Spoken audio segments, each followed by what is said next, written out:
ኢትዮጵያን የቀይ ባህር አክሰስ የፈጣው ውሳኔ ማን ወሰነው? ካቢኔው ይሆናል ብለን የካቢኔውን ዶክመንት ብናገላብጥ የለም ካቢኔው አያውቀውም። አይ የለም ምክር ቤት ይሆናል የወሰነው ብለን ብንወስን ምክር ቤቱም አልነበረ፣ ምክር ቤት አያውቀውም ውሳኔው።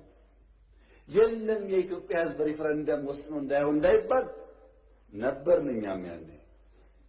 የኢትዮጵያ ሕዝብ ያልወሰነው ተወካዮቹ ያላዩት ቢያንስ ካስፈጻሚ ካቢኔ ያላየው ውሳኔ ማን ወሰነው?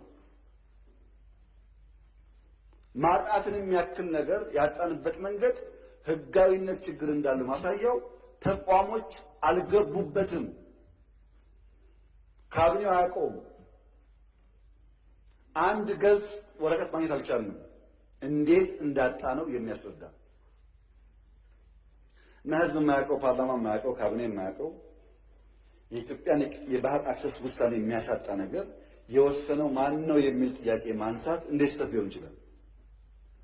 ካለኝ ነገርን